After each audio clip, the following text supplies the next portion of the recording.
Hello and welcome back to my YouTube channel. आपसे का स्वागत है मेरे प्यारे से वीडियो में। आज की जो वीडियो होने वाली है वो होने वाली है अपने R15 एंड स्पोर्ट बाइक पे and all about village. So let's start today's video.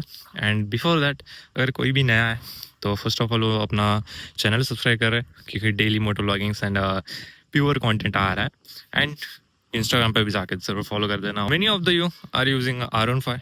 I know R15 या स्पोर्ट्स बाइक आप यूज़ कर रहे हो, तभी आपने वीडियो पे क्लिक किया है, थंबनेल पे क्लिक किया है। तो आज मैं बताऊंगा आपको कि आपको विलेज क्यों नहीं करनी चाहिए। तो आपको लास्ट तक ज़रूर देखना होगा। और मेन पॉइंट ये होता है कि आपको क्यों, मतलब मैं ऐसे ही नहीं बोल रहा हूँ कि यार सभी ये करो। जो प्रोफेशनल्स है उनके लिए भी मैं अलग एक चीज़ है जो कि आखिरी में बता दूंगा, एक टॉपिक है। बट उससे पहले मैं बात करता हूँ अपने बिगिनर्स के बारे में और उनके बारे में। So let's start. So look at the bike. ये बाइक कहीं भी अपने को स्टंट्स के लिए प्रोवाइड नहीं की गई है। ये बाइक हमने परचेस की थी, क्यों की थी वो भी पता है, for aggressive styling posture and look at aerodynamic. ये एक स्पोर्ट बाइक है जिसमें एरोडायनेमिक बहुत भर भर के और 101% जो कि परफेक्टली वर्क भी करता है। ऐसे फालतू का कुछ भी नहीं है। फेयरिंग देख सकते हो, साइड फेयरिंग एयर कटिंग के लिए, फेस देख सकते हो एयर कटिंग के लिए, और सीड भी देख सकते हो तो एयर कटिंग है। सब कुछ प्रोफेशनली डेवलप किया गया है, जो कि यामाहा का है। नो डाउट कि एब्सोल्युटली बेस्ट होगा। देखने से ही पता चलता है कि ये बाइक्स पर स्टंट किए नहीं जा सकता है। सिर्फ आप हाइपर राइड्स कर सकते हो या स्पोर्ट या तो ट्रैक, इसके लिए है। और खास करके यार ये यूज़ की भी जाती है कॉर्नरिंग्स के लिए और उसके लिए। इसका राइडिंग पोस्चर ही वो है। अगर आप इस पर स्टंट्स करते हो तो गलत है। For stunts you have naked bikes. Naked bikes professionally उसके लिए ही है, और काफ़ी मॉड्स आते हैं उसमें, लाइक साइड क्रैश कार्ड्स वगैरह, जिस पे आप लेकर रख सकते हो। मल्टीपल बहुत सारे होता है। पीछे ग्रैब रेल होता है जो कि डैमेज होने से रोकता है। तो पूरा नेकेड बाइक्स के लिए, not for a fairing bikes, ये जान लो आप। अगर आपको स्टंट्स वगैरह करना है तो go with a naked bike, जो कि है ड्यूक 200 है, NS है, और बहुत से यार ऐसे तो अपाची की भी है। एनी नेकेड बाइक कुछ भी ले लो आप, स्प्लेंडर भी ले सकते हो। But don't go for a fairing bikes. सिर्फ मैं रेकमेंड करूंगा जो पहले से स्टंट्स वगैरह करता है, बहुत पहले से, जिन्हें परफेक्टली आती है, तो वो कर सकता है, क्योंकि उसको पता है बैलेंस होती है। और R15 का खास करके बैलेंस में बहुत ज़्यादा डिफिकल्ट है, और थ्रॉटल भी अलग होता है।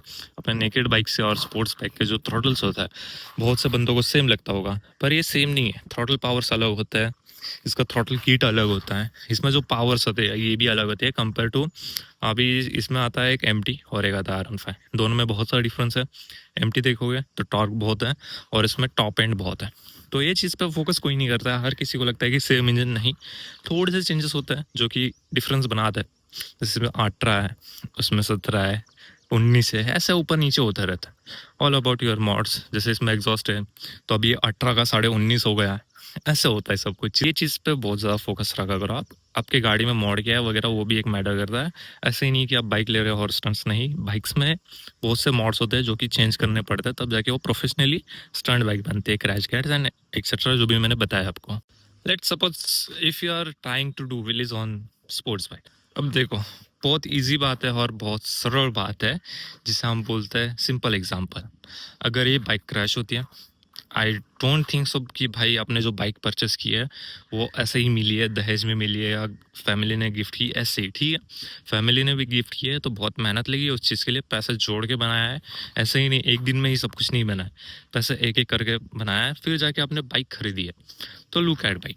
आपने जो बाइक्स खरीदी है वो अपने क्यों खरीदी है वो भी है। और जस्ट सपोज अपने व्हील्स मार दी, काफ़ी अच्छी व्हील्स मार रहे हो, ठीक है, मैं एग्री कर रहा हूँ, आप मेरे से अच्छे व्हील्स मारते हो। कुछ कुछ होता है जिन्हें व्हील्स नहीं आती, तब भी वो सीख रहे। पर एक चीज़ समझ सकते हो कि जो इसके बाइक्स के पार्ट्स होते हैं ये महंगे होते हैं।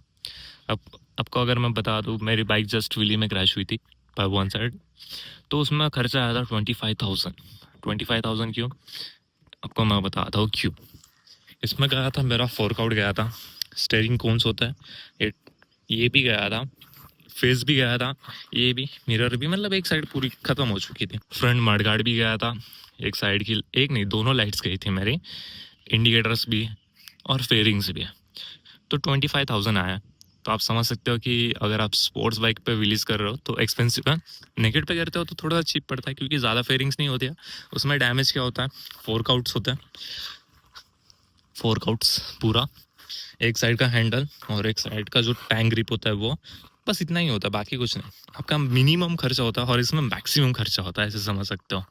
तो try to do wheels on naked bikes, okay.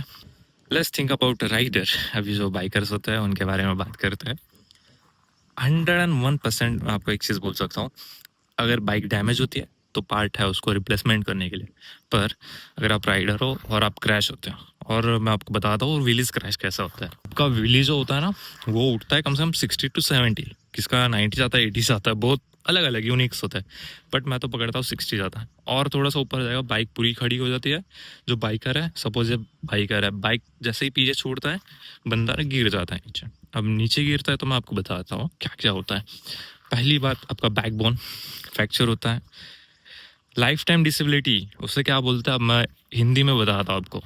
जैसे ही आप गिरते हो, आपके पास हेलमेट कोई भी हो, ठीक है, अगर अच्छा हेलमेट है तो बच सकते हो, ठीक है।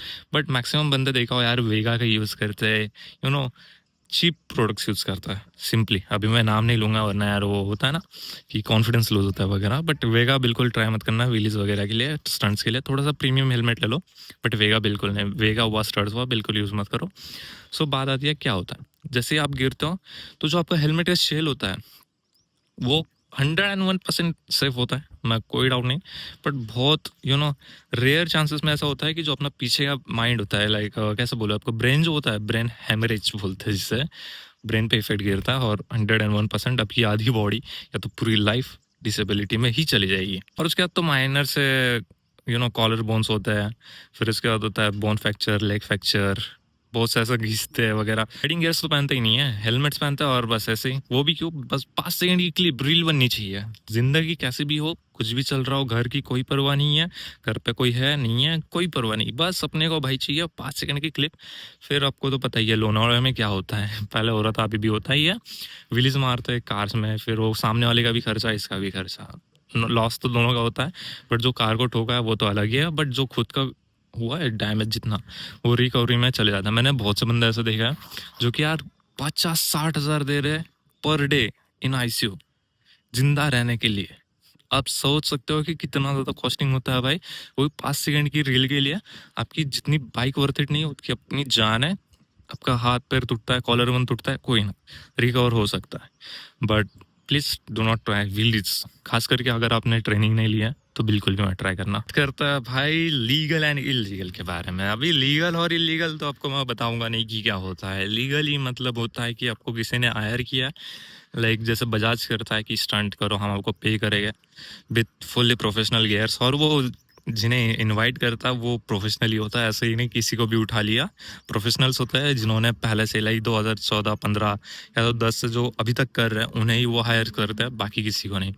और अपने लिए ठीक है, अपन तो ठहरे नॉर्मल, अपन कभी कभार मारते हैं। अभी बहुत से केसेस में होता है कि आप विलीज मारते हो, मार रहे हो भाई, रोड से विलीज मार रहे हो, इधर जा रहे हो उधर जा रहे हो, और एग्जैक्टली यार कोई कॉप्स देख ले, पुलिस पकड़ लेता है, फिर पुलिस भाई सीधा करता है सीज। क्यों? क्योंकि ये स्ट्रिक्टली भाई इलीगली है कि आप स्टंट्स वगैरह कर रहे हो, वो भी पब्लिक रोड्स पे करो। बट जैसे आप इधर देख सकते हो कि एकदम एम्प्टी है। अगर इधर सीमेंट का रोड होता, जैसे अभी तो ये कच्छ बोलते हैं इसे, कच्छ मतलब वो वाला कच्छ नहीं, ये एकदम नरम होता है, मिट्टी होती है। सपोज इधर स्टंट्स करना मतलब नेक्स्ट टू इम्पॉसिबल है, और टायर स्पिन करेगा, 101% करेगा, करता क्या करेगा ही। तो इधर तो करना इम्पॉसिबल। बट ऐसे एम्प्टी प्लेस देख सकते हो जहाँ व्हीली स्टंट्स वगैरह करो यार, कुछ भी करो, कोई रोकेगा नहीं, कोई टोकेगा नहीं, अब बिंदास कर सकते हो। और खास करके यार अगर बाइक सीज होती है, दोबारा से नहीं मिलती है, आपको फिर कोर्ट कचहरी करना पड़ता है, तारीख पे तारीख, तारीख पे तारीख, आपको तो पता ही है। और ये मेरे साथ पहले भी हुआ है, मैं आपको शेयर नहीं करता हूँ, ये चीज़ें होती है। आपको मैं 90% बातें नहीं बताता हूँ कि क्या क्या होता है क्या नहीं होता है। बहुत से होते हैं भाई प्रॉब्लम जो कि मैं फेस करता हूँ, आप नहीं कर रहे हो, और मैं चाहता हूँ कि आप करो भी ना। इसलिए मैं बोल रहा हूँ आपको कि रोड्स पे स्टंट्स वगैरह नहीं। आपने देखा होगा कि मैंने पूरा स्टंट्स बंद कर दिया, because of my bike, because of police, because of anything. Police का इतना टेंशन नहीं होता है क्योंकि यहाँ पे ज़्यादा पुलिस नहीं होती है, और मैं विलेज वगैरह कहा करता था एकदम सेफ प्लेस पे जहाँ कोई पब्लिक आता ना जाता हो, वहाँ पे। तो मेक श्योर कि यार स्टंट्स करने से पहले ये भी सोच लो कि पुलिस का कोई लफड़ा नहीं चाहिए, जो अपने नॉर्मल पीपल्स हैं उन्हें भी कोई टेंशन नहीं चाहिए, एकदम आराम से करो। और चलो मैं आपको बताता हूँ कि यह सब हो क्यों रहा है। अब विलीज का ख्याल क्यों आया पता है आपके माइंड में? मिनिमम मेरे भी माइंड में वही आया था, क्योंकि दूसरे लोग कर रहे हैं सोशल मीडिया के थ्रू, ठीक है, सोशल मीडिया प्रेशर बोल सकते हो इसे आप।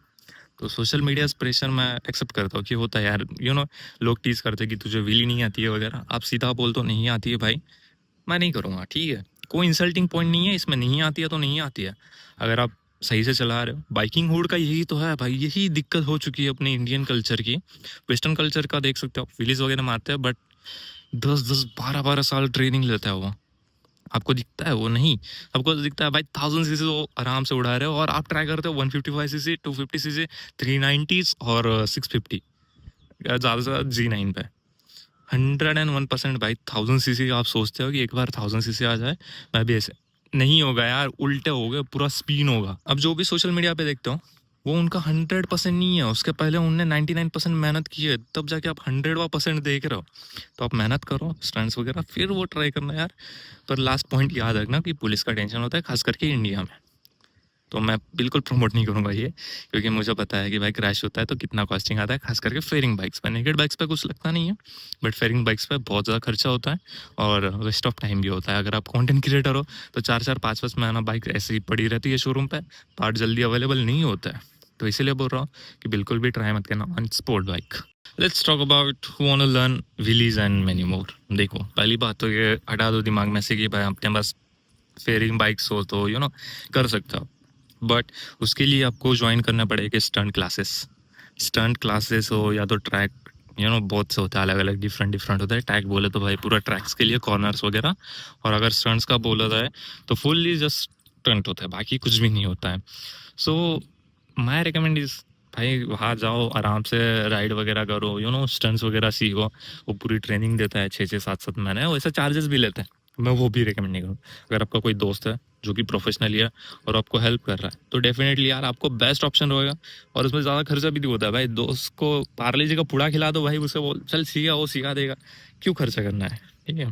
तो स्टंट एकेडमी भी एक ऑप्शन है, सीख सकते हो आप जाके आराम से। स्टंट एकेडमी बेस्ट है क्योंकि उनके पास पहले से ही बाइक्स होता है जो कि मॉड्स की होती है, प्रोफेशनली वही डिज़ाइन के लिए। तो आप जा सकते हो। मैं एक साइड से सोचता हूँ कि जाओ भी, एक साइड से सोचता हूँ कि भाई बहुत ज़्यादा खर्चा होता है, 35 to 40,000 अपने को पे करने पड़ते हैं फॉर 1 मंथ। तो अलग ही है, आप उस पर डिपेंड करते हो कि आप कितना जल्दी सीखते हो, कितना जल्दी नहीं सीख रहे हो। बट वही है कि उनके पास पहले से ही सब इंस्ट्रूमेंट्स वगैरह होता है, व्हीली किट होता है साइड में है, तो बैलेंस के लिए भी हेल्प होता है। यूज़फुल है, मतलब समझ सकते हो कि आपके ऊपर है लगाना है या नहीं, बाकी आपका चॉइस है वो। Let's go, it's time to say good bye because weathers are getting worst nowadays. चलते हैं, अभी अपना वीडियो ख़त्म करते हैं, एंड एट द एंड मैं इतना ही बोलूँगा, अगर आप सच में रिस्पेक्ट करते हो बाइक्स को तो स्पोर्ट बाइक पे मत करना यार, बहुत ज़्यादा खर्चा होता है, फीलिंग भी हर्ट्स होती है, डैमेज अलग से होता है आपका, यू नो खुद की बॉडी इंजरी हो सकती है, बाइक इंजर होती है, बहुत कुछ होता है ये सीन। 5 सेकंड क्लिप्स के लिए, और सोशल मीडिया जो होता है वो आपको फोर्स करता है, उस पर फोकस बिल्कुल मत करो। मुझे भी बहुत ज़्यादा कमेंट्स आते हैं कि भाई विलीज मार क्या कर रहा है स्पीडिंग। भाई जिस चीज़ में आपको पसंद हो वही करो, जिसमें कॉन्फिडेंस हो वही करो। ऐसा नहीं बोल रहा कि आप स्टंट्स नहीं करो, but professional way, safety gears वगैरह, जो उसे रिस्पेक्ट करेगा वो उसे रिस्पेक्ट करता है। यूनिवर्स का रूल वही है, अगर आप रिस्पेक्ट दोगे तो रिस्पेक्ट लोगे। तो आप उससे रिस्पेक्ट करो, सही से ट्राई करो, सीखो, फिर करो। ऐसे ही अगर आप आ रहे हो, कर रहे हो, नहीं हुआ, और कांस्टेंट रहना पड़ता है इस चीज़ में। जैसे मैं यूट्यूब में हूँ, डेली मोटो ब्लॉगिंग करता हूँ, कंटेंट अपलोड करता हूँ, बहुत मेहनत लगती है पर करता ज़रूर हूँ। क्यों? क्योंकि मुझे पसंद है, मेरा पैशन है, मैं लगा रहा हूँ। देखते हैं अभी 3K सब्सक्राइबर्स है, देखते हैं अभी क्या होगा। आपका सपोर्ट अगर रहा तो बहुत ही जल्द 10K के आसपास हो जाएगा, तो प्लीज़ करा देना यार। Before starting 2026 I should I want do 10K around, हो जाएगा जितना मुझे लगता है। Let's go, it's time to say good bye. और मेरे बाइक में लगा एक्रोफोबिक एग्जॉस्ट, तो लास्ट तक अगर आपने व्लॉग देखा है तो आपके लिए तो ये चीज़ बनती है भाई। और अगर आपको और भी साउंड्स वगैरह सुनने हैं बाइक्स का तो आप प्लीज़ मेरे चैनल चेकआउट करना। लेट्स, पहले तो भाई गियर शिफ्ट करो यार न्यूट्रल पे, और न्यूट्रल पे किया। एट द एंड मैं और एक सीख दे के जाऊंगा, मेरे चैनल पे सीख बहुत मिलती है। अब कुछ बंदे रहेंगे जो स्टार्ट करते हैं पूरा थ्रॉटल थ्रू थ्रू थ्रू, काम करते हो सालो, वो उस पर भी मैं वीडियो बना हो, जाके चेक कर लेना आप वो भी। स्मूथ देख रहे हो कितना ज्यादा है, ये चेक करो।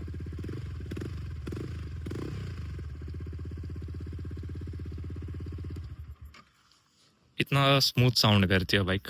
एक्रा का फुल सिस्टम है, इसमें कैनलेटिक लगवाया हूँ, और एक्रा का R1 वाला है। ओके, आई होप आज की वीडियो आपको पसंद आई होगी। सो मेक श्योर कि कमेंट ज़रूर करके जाना, और मिलता हूँ किसी और वीडियो में। तब तक के लिए bye bye and have a nice day and good luck for your stunt. Culture and stunt बोल सकते हैं ना for your journey. Bye bye.